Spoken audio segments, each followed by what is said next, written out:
14 अगस्त 2020 मुक्तसर पंजाब। 80 साल की एक बुजुर्ग महिला मंजीत कौर एक फ्लैट में बेहोशी की हालत में मिली। उनके सर पे कीड़े रेंग गए थे। हालत इतनी खराब थी कि देखने वाले का दिल दहल जाए। लोकल लोगों ने उन्हें देखा, पुलिस को बुलाया और एक एनजीओ की मदद से उन्हें सरकारी हॉस्पिटल में एडमिट कराया। लेकिन जब मामला पब्लिकली हुआ तो उनके दोनों बेटे बलविंदर सिंह और राजिंदर सिंह उन्हें हॉस्पिटल से डिस्चार्ज करा के अपने घर ले गए। लेकिन सिर्फ 2 दिन के बाद मंजीत कौर का निधन हो गया।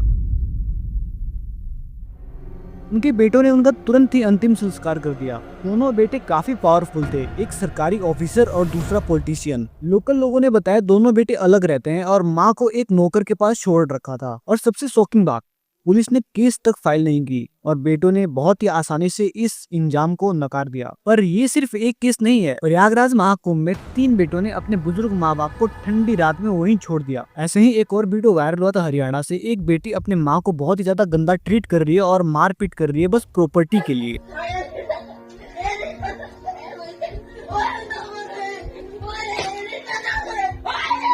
कर्नाटका में भी देखा गया है कि बहुत सारे बच्चे अपने माँ बाप से जबरदस्ती प्रॉपर्टी अपने नाम करवा के उन्हें मेडिकल इंस्टीट्यूशन में छोड़ रहे हैं। सिर्फ बेलगावी इंस्टीट्यूट में 150 से ज्यादा केस रिपोर्ट हुए हैं। बुजुर्गों के पास ओल्ड एज होम के अलावा कोई ऑप्शन ही नहीं बचा। सरकार भी मानती है ये जो ट्रेंड है वो अनह्यूमन है, इंसानियत के खिलाफ है। और सवाल यही उठता है आखिर ऐसा क्यों हो रहा है। इंडिया में 2022 में 16+ लोगों की संख्या 14.9 करोड़, 2050 तक ये संख्या 34.7 करोड़ होने की उम्मीद है। यह एक साइलेंट रेवोल्यूशन है। 1950 में एक आम आदमी का उम्र था 40 से 50 साल और आज लगभग 60 से 70 साल। रिटायरमेंट के बाद 20 से 25 साल की जिंदगी होती है, पर उस टाइम पे इनकम नहीं होती। 60 साल से अधिक उम्र वाले लोगों को डिप्रेशन और अकेलेपन की ज्यादा रिस्क रहती है। इंडियन एक्सप्रेस के रिपोर्ट के मुताबिक 40% बेटे, 31% रिलेटिव, 27% बहुएं यानी बेटे की वाइफ बुजुर्ग को छोड़ देती है। उन्हें में एक 72 साल के अंकल को उनके ही घर से उनकी बेटी ने निकालने की धमकी दी क्योंकि प्रॉपर्टी उसके नाम थी। शुक्र है कि अंकल ने टाइम पे केस कर दिया और प्रॉपर्टी वापस अपने नाम करा ली। लेकिन बहुत सारे बुजुर्गों को इस कानून की जानकारी ही नहीं होती। Maintenance and welfare of parent और द सीनियर सिटीजन एक्ट 2007 ऐसे मामले में एड्रेस करती है। कुछ लोगों के पास पैसे हैं बट कोई टाइम देने वाला नहीं,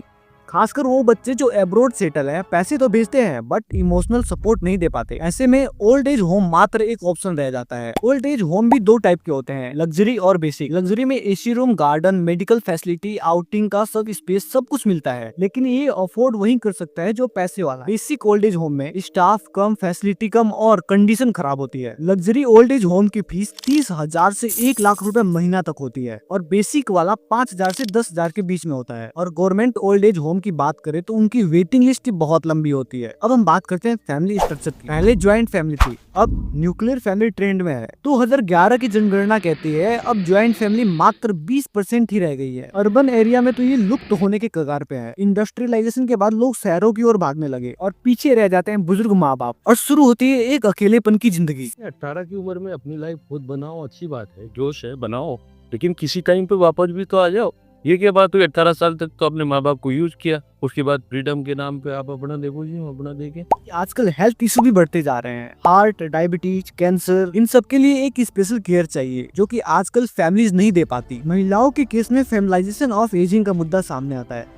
बहुत सारी ऐसी विधवाएं हैं जिनके पास न कोई इनकम, न कोई प्रॉपर्टी और न ही कोई देख रेख करने। माइग्रेशन ने सिचुएशन को और खराब कर दिया है। रूरल एरिया में अभी ज्वाइंट फैमिली है लेकिन वह भी टूटने के कगार पे। UNFPA की रिपोर्ट कहती है रूरल एरिया में कई ऐसे बुजुर्ग हैं जो कि अपने आप को एक कैद फील कर रहे हैं। ना कोई उनसे बात करने वाला और ना ही कोई उनकी केयर करने वाला। वहाँ एक बहुत बड़ा इशू फेस कर रहे हैं। एक तरफ मॉडर्न वैल्यू और दूसरी तरफ पर्सनल स्पेस। आजकल के बच्चे भी बहुत ही ज्यादा कंफ्यूजन में हैं। उनको लगता है उनके बूढ़े माँ बाप उनकी ग्रोथ में रुकावट है, लेकिन अपने माँ बाप को बोझ समझना बिल्कुल गलत है। हेल्पेज इंडिया की सर्वे कहता है 65% पेरेंट्स अपने पेंशन के ऊपर डिपेंड करते हैं। प्राइवेट होम उनके लिए एक कॉस्टली है। होम केयर एक ऑप्शन है पर सब अफोर्ड नहीं कर सकते। और 2050 तक हर दूसरा घर सीनियर सिटीजन वाला होगा और हर बच्चा अपने पेरेंट्स को एक बोझ समझने लगे तो सोचो क्या होगा। इसीलिए अवेयरनेस क्रिएट करना बहुत जरूरी है। सबकी सोच एक जैसे नहीं होती। जो आपके माँ बाप आपको बचपन से पाल पोस के इतना बड़ा किया, इस लायक आपको बना दिया कि आप अपना खुद का कुछ कर सके, तो आप अपने माँ बाप को ही निकाल रहे हो।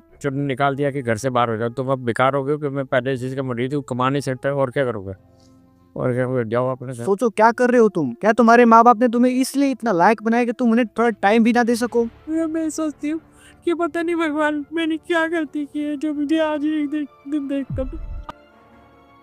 जो बेटे अपने माँ बाप को टाइम नहीं दे पा रहे हैं तो भाई सोचो क्या कर रहे हो तुम। थोड़ा सा टाइम देना भी उनके लिए बहुत ज्यादा मायने रखता है। और अगर आपके पास भी ऐसा कुछ होता है तो उन्हें उनकी राइट्स और उनकी कानून के बारे में जानकारी दें। उनके लिए सरकार से ज्यादा सपोर्ट की मांग करें। महीने में एक बार ओल्ड एज होम जाकर उन बुजुर्गों से बात करो। बच्चों के दिमाग से अपने माँ बाप को बोझ मानने वाली माइंडसेट को हटाओ। एक और बात, मेरे ज्यादातर व्यूअर्स 18 से 25 साल के हैं, तो कृपया आप अपनी माँ बाप की रिस्पेक्ट करो। और आप जहाँ भी देख रहे हो किसी के साथ कुछ गलत हो रहा है तो उसके लिए आप थोड़ी आवाज उठाओ। एक दिन तुम भी सीनियर सिटीजन बनोगे, तो प्लीज ऐसा कुछ ट्रेंड मत करो जिसके अंदर तुम खुद फंस जाओ।